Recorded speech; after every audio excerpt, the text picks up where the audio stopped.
السلام عليكم. انت متابع الاعمال السوبر هيروز في الفتره الاخيره، اعمال دي سي، فانت هتسال نفسك سؤال مهم جدا، وهو واحنا ايه اللي وصلنا هنا؟ ايه اللي وصلنا لهذا المستوى من الاعمال؟ المستوى الرديء جدا ده، المستوى اللي بيخليك بتتفرج على حاجه تحس انها بتخاطب طفل عنده 12 سنه، مع كمال الاحترام يعني الاطفال اللي عندهم 12 سنه، تحس ان انت بتتفرج على حاجه هي مش محترمه عقلك ولا محترمه وقتك ولا محترمه ان انت تتفرج عليه، وبتتعامل معاك اللي هو ايه، عايز فيلم فيه شي جي اي وبتاع مش عارف اهو يا عم اتفضل، عايز مش عارف كده وخلاص، اللي هو مشي حالك بالكلام ده يعني. تحس ان انت ما بتتفرجش على حاجه. ايه اللي وصلنا لكده بقى؟ ايه اللي وصلنا لمرحله ان احنا بنتفرج على البدله الجديده بتاعه سوبرمان اللي هيكون من اخراج جيمس جان تكون بالشكل ده، وهي فعلا ما فيهاش اي حاجه حلوه، وكل الشخصيات تحس انها بدله يعني حاسس ان انا في حفله كوسبلاي. والله لو الناس بتوع الكوسبلاي كمان ممكن يصرفوا ويعملوا اشكال احسن من دي كمان. ايه اللي وصلنا من مان اوف ستيل لبيس ميكر؟ ايه اللي حصل بقى في الفتره دي كلها؟ تعال نتكلم باستفاضه شويه في الموضوع ده. البدايه كانت معانا في 2013 من اول اعلان لفيلم مان اوف ستيل، والناس كلها كانت متحمسه للفيلم ده لدرجه غير طبيعيه. ايوه بقى اخيرا هنشوف فيلم لسوبرمان من اخراج مين؟ من اخراج زاك سنايدر، الراجل اللي عامل 300،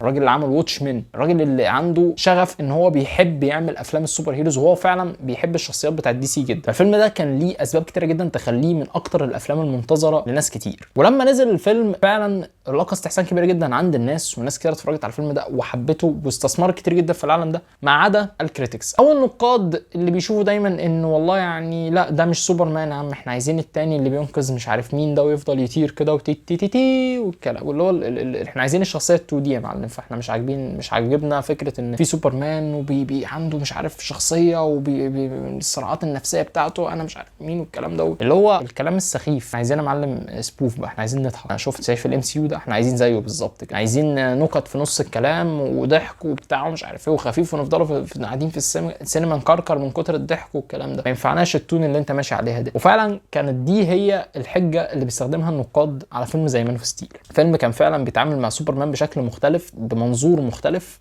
فعلا هو ده المنظور المنطقي، لان شخص بهذه القوه نزل من كوكب تاني اكتشف هذه القوه، ازاي هيقدر يتعامل بيها مع الناس والعالم اللي احنا عايشين فيه ده. فعلا كانت حاجه مختلفه وكانت حاجه ممتعه وقصه من افضل ما يكون، ولكن طبعا هم لقوا فيها العيب. ولكن استمر العالم، استمرت الفكره، استمر زاك سنايدر ان هو برضه عايز يكمل في هذا العالم وعايز يعمل افلام. وفي الوقت ده كانت دي سي او كانت شركه ورنر براذرز كانت عايزه ترش شويه، لان احنا لسه ما عملناش غير فيلم واحد بس. في الوقت ده كانت مارفل كانت عملت الفيلم الثاني لتجمع السوبر هيروز بتاعها وهو افنجرز ايج اوف اولترون. فطبعا كانت شركه ورنر براذرز لا احنا عايزين ننجز بقى شويه، عايزين نشوف شخصيات اكتر، زود لي في الشخصيات، بدل ما نعمل فيلم مخصص لباتمان او بدل ما نعمل فيلم تاني لسوبرمان نكمل فيه القصه ونمشي واحده واحده، لا احنا عايزين نرش شويه. طب خد يا معلم دي، هعمل باتمان وسوبرمان في فيلم واحد، وهيبقى فيلم باتمان في سوبرمان. ولحظه الاعلان عن الفيلم ده اعتقد ان هي اكتر لحظه في كوميكون لاقت استحسان عند الناس، يعني اكتر لحظه كانت هايب في تاريخ الكوميكون كله. ارجع شوف فيديوهات يا معلم وشوف الناس لما تم الاعلان عن باتمان في سوبرمان المسرح كان شكله عامل ازاي. لحد دلوقتي ترجع تتفرج على اللحظه دي ويجي لك قشعريره من كتر الجمدان، وفعلا من كتر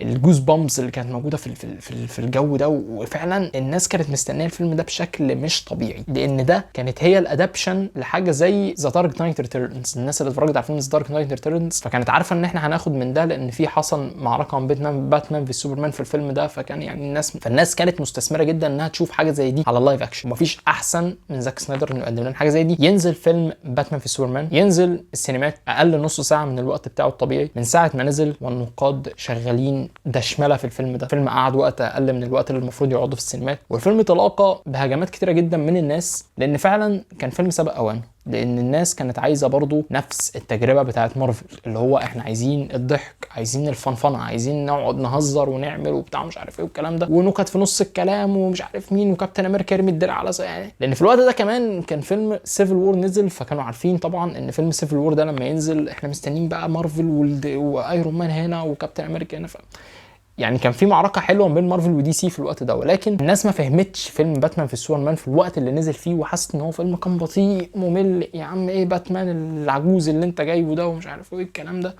فالناس فعلا في الوقت ده ما كانتش عايزه هذا النوع من الفيلم، او مش كل الناس. كان في برضو لسه الجمهور بتاع زاك سنايدر اللي واثق فيه، اللي عارف ان الشخص ده يقدر يقدم لنا النسخه الافضل من باتمان، النسخه الافضل من سوبرمان، وهو ان هي دي احسن نسخه للشخصيات دي احسن نسخه انا شفتها لباتمان في تاريخ باتمان، دي احسن نسخه انا شفتها لسوبرمان، وانضف نسخه ممكن تشوفها لسوبرمان وهتشوفها لسوبرمان. ففعلا كان في ان الفكره لوحدها كانت رهيبه، انت جايب باتمان عنده 50 او حاجه و50 سنه، باتمان الكبير العجوز. في نفس الوقت برضو في بدايه سوبرمان لسه الناس مش متقبله، لسه الناس مش متقبله فكره وجود السوبرمان، فكره وجود شخص الين وسطيهم، طب ممكن ينقلب علينا، طب مش عارف ايه، والاكس لوثر في النص يلعب ما بينهم وبتاع. فكان فيلم رهيب وفيلم رائع جدا، وبالنسبه لي انا هو احسن فيلم في الدي سي اي يو، من اجمل الافلام اللي ممكن تتفرج عليها. وفعلا انا ما بزهقش لما ارجع اتفرج على الفيلم ده. ولكن برضه هذا الفيلم لاقى نقد كبير جدا ولقى هجوم كبير جدا، ما خلاش الفيلم ده يكمل بالشكل اللي المفروض يكمل بيه. يعني الفيلم ده اتهاجم بشكل كبير جدا عشان كان في حمله ان احنا عايزين نغير بقى ده كله، عايزين نغير التون بتاع زاك سنايدر دي كلها ونغيرها لتون بتاعت مارفل بقى. هي دي التون اللي احنا متاكدين انها هتجيب بقى مع الجمهور وهتجيب المليارات وكل الكلام ده. ويجي دور الفيلم الثالث في هذا العالم، سوسايد سكواد. فيلم سوسايد سكواد انا اتكلمت عليه قبل كده وقلت المشكله بتاعته، والمشكله بتاعته الناس ياما اتكلمت عليها، وهي طبعا ان مش ده الفيلم الاصلي بتاع المخرج، او مش دي النسخه الاصليه اللي المخرج كان عايزها، لان دي نسخه تانية. شركه الاعلانات اللي عملت الاعلان بتاع سوسايد سكواد هي اللي عملت هذا الفيلم، هي اللي قطعت الفيلم ده. والفيلم طبعا فيه مشكله كبيره جدا جدا جدا. الفيلم ده ساعه لما نزل الاعلان الاول بتاعه، دي كانت حاجه محدش يقدر ان هو يوصف قد ايه فعلا الناس كانت مستنيه الفيلم ده. اول مره هنشوف فيلن ضد فيلن، فريق من الفيلنز. مفيش بقى لا سوبرمان، مفيش باتمان، مفيش اي حاجه في الفيلم ده خالص. الفيلم ده هو عباره عن مجموعه من السوبر فيلنز ضد ايه؟ ضد فيلن اكبر. الفكره ذات نفسها بس كده، يعني احنا ما شفناش الفيلم، احنا سمعنا الفكره بس، خلاص خد فلوسي تيك ماي ماني، خلاص انا موافق يا عم على الفيلم. اعلان اول، التاني، التالت بتاع مش عارف، خلاص يا معلم احنا رايحين الفيلم ده ومستنيين نقول ان ده احسن فيلم كوميك بوك الواحد اتفرج عليه في التاريخ. معاك كاست تقيل جدا، معاك كل حاجه، معاك مخرج تقيل جدا لسه طالع من واحد من اجمد الافلام الحربيه اللي اتعملت، هو فيلم فيوري، المخرج ديفيد اير. فانت بقى احنا خلاص الفيلم ده مستحيل يفسد، مستحيل يبوظ، مستحيل يطلع. يعني انت لو عملت اسوأ حاجه في الفيلم ده برضه هيفضل فيلم حلو. لكن ورنر براذرز لقت الطريق. ايه السبب؟ السبب هو فيلم ديدبول. هتقول لي علاقه ديدبول بمارفل؟ يعني بدي سي اي كلام وخلاص. اقول لك ان هم لما شافوا نجاح فيلم ديدبول، لما فيلم ديدبول نزل 2016 وشافوا النجاح بتاعه، شافوا ان فيلم ريتد ار بالشكل بتاع ديدبول، بالنظام كده بتاع ديدبول والنكت وبتاع مش عارف ايه، وبرضه احنا ريتد ار والكلام ده، وجاب هذا المبلغ الكبير من الفلوس، فقال لك ما تيجي نعمل زيه. طب التون بقى اللي انت عاملها يا عم ديفيد اير دي لا مش هتنفعنا.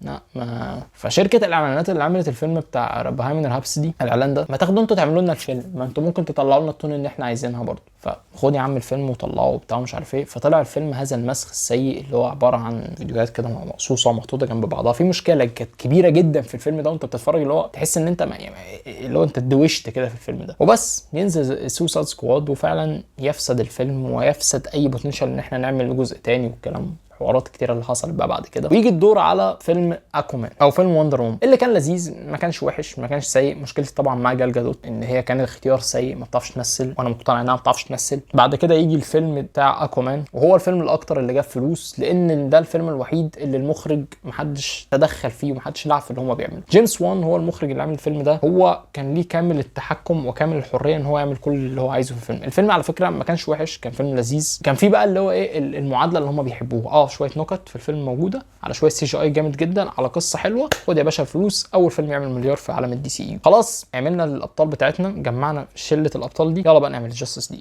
وتحصل طبعا المشكله بتاعه الجاستس ليج اللي احنا اتكلمنا فيها كتير جدا، والنسختين ووفاه بنت زاك سنايدر اللي خلته يسيب الفيلم، طب هات واحد تاني يعمل الفيلم، وريز سنايدر كات، وكل الحوارات دي هي اللي وصلتنا لهذه المرحله. وهنا بقى بعد ما هم كان عندهم استعداد ان هم يعملوا موف اون، احنا نبدا عالم جديد، وان احنا نكمل في حاجه تانية مختلفه عن اللي احنا عايزين نعمله، وان احنا كان عندنا بناء عن راستر بيه العالم ده كله في فيلم ذا فلاش. السنايدر كات لما نزلت هي كسرت الدنيا، لدرجه ان هم ذات نفسهم ما توقعوش ان ده ممكن يحصل بالسنايدر كات. هو قال لك احنا قاعدين في الناس قاعده في كورونا، ايه اللي موجود، خد يا عم طلع الفيلم ده، خلي الناس تتفرج ونعمل لنا شويه فلوس برده، مش هيخسر. لكن نجاح هذا الفيلم هو اللي خلاهم يتبرجلوا، خلاهم مش فاهمين طب احنا دلوقتي المفروض نعمل ايه. يعني احنا دلوقتي المفروض نعمل ريسيت، نكمل عالم زاك سنايدر، ولا نبدا بقى العالم من تاني، يعني بشخصيات تانية، ولا بنفس الشخصيات اللي معانا كده، ولا هو كان في تخبط كبير جدا. وطبعا لان اللحظه اللي جه فيها جيمس جان وعمل المسلسل، عمل الفيلم بتاع ذا سوسايد سكواد، اللي هو يعني ما كانش وحش ولكن مش قابل للمشاهده، يعني تتفرج عليه مره خلاص كده، ده اكتر عدد ممكن تتفرج عليه مرتين لو انت يعني خلاص بقى. ويعمل بيس ميكر واللي كان وحش ما كانش حلو. وبعد كده نخش بقى في المرحله بتاعه رجوع هنري كيفل مره تانية ورجوع الامل، وهنكمل في العالم بتاع زاك سنايدر، وهنكمل في الليله دي، وهنري كيفل يرجع، وفيلم وبين افليك يرجع يصور مشاهد في ذا فلاش، ويرجع يصور مشاهد تاني في كمان الجزء الثاني، والناس بقى خلاص يا باشا احنا كل حاجه رجعت وكل حاجه بتعمل، احنا في اتجاهنا للجاستس ليج 2 يجي عم كنتاكي ويبوظ الليله دي. اعلان عن ان جيمس جان هو الرئيس بتاع دي سي، هو اللي بوظ كل حاجه، هو اللي هدم كل الاحلام اللي كان كل الناس مستنياها. الراجل جه هو عايز يعمل بقى الحاجه بتاعته. انا عايز ابدا من الاول. انت عارف هي ايه المشكله؟ المشكله ان هو ما قالش كده في اول مره. قال لك لا احنا مش هنعمل ريبوت، طبعا ده حاجه بس خفيفه كده بتاع مش عارف ايه، ده مستحيل يعني. لا احنا مش هنمشي يا عم هنري كيفل ده جامد يعني مش عارف ايه. طلع كذاب. اول حاجه عملها، اول قرار خده مشى هنري كيفل، والناس كلها كانت بتقول كده، كان بيطلع يكذبهم على تويتر ويقول بتاع مش عارف ايه. انتوا بتقولوا الكلام ده منين يا عم؟ انا ما. اي حاجه كان بيطلع يكذبها جيمس جان كان بعد كده بيطلع هو يعلنها. ايه يقول لك لا ما بيس ميكر مش هيبقى كانون، انا ماليش دعوه بقى بيس ميكر ده كان في حياتي. يقول لك لا هو مش كانون قوي يعني، بس هو هيبقى موجود في العالم بنفس الاحداث بتاعت الشخصيات ومش عارف ايه. وانا دلوقتي شغال على فكره على سيزون 2 يعني، وجيف ذا فك يا معلم. اولع انت وبيس ميكر وجون سينا وكل الناس. هم كانوا عايزين او هم لحد دلوقتي شايفين مع فشل الافلام دي كلها بقى اللي هم نزلوها اللي هي تحت قياده جيمس جان، او لو مش هو يا عم اللي كان قياده بنسبه 100% بس هو برده تحت القياده بتاعته، هم شايفين ان هم هيقدروا يوصلوا اللي هم عايزينه تحت كده. انا مش شايف ده وما اعتقدش ان في حد شايف ده. ولو انتوا شفتوا الصور بتاعت سوبرمان، يعني انا عايزك بس تخش تشوف الناس بتقول عليها على تويتر، هتلاقي ان في ناس يا اما بتبالغ بشكل مش طبيعي تقول لك يا نهار اسود سوبرمان وبتاع مش عارف هو اخيرا لابس لا مؤاخذه البوكسر فوق البتاع، يا حلمنا اتحقق يا جدعان، حلمنا اتحقق. ده كان اهم مشكله واتحققت الحمد لله. يا اما ناس ثانيه فعلا عماله تضحك على المستوى الرديء اللي احنا وصلنا له. لهذا السبب انا ما بقتش فاهم امتى هنتفرج على عالم دي سي مره ثانيه بشكل نظيف. انت كان عندك العالم، كان عندك القصص، كان عندك المخرج المستثمر انه يقدم لك القصص بتاعتك. الموضوع كله كان معتمد على حاجه واحده بس، وهو سيبه يقدم اللي هو بيعرف يقدمه لغايه ما يخلص قصته، يخلص فيز 1 يا سيدي من القصه بتاعته، وساعتها مش عاجبك مش عايز تكمل الغي وموف اون. لكن ما ينفعش تيجي من النص كده تاخد الحاجه اللي هو بيعملها تلعب فيها وتطلع وتعمل ومش عارف ايه. هي دي مشكله دي سي، ان هم ما عندهمش خطه واضحه، عكس مارفل اللي اتضح ان هم برده ما عندهمش خطه واضحه يعني، ولكن خطه كان في الاول كانت واضحه، ودلوقتي احنا ما عندناش برده خطه واضحه يعني. انا مش عارف امتى نتفرج على افلام دي سي بشكل نظيف مره ثانيه. انا مش عارف هل فيلم سوبرمان ده هيطلع حلو ولا وحش، ولكن انا مش مستثمر، وفعلا انا بقى عندي شبه ثقه ان الفيلم ده مستحيل يطلع فيلم حلو، وهيكون شبه افلام جارديانز اوف ذا جالاكسي، مش الاول لان انا بحب الاول جدا بالمناسبه، لا هو هيكون شبه الثالث الثاني بيس ميكر، اللي هي الحاجات دي اللي هو بتفتح مجله سخيفه تتفرج عليها مفيش اي منطق مفيش اي قصه جامده، نوعيه النكت السخيفه.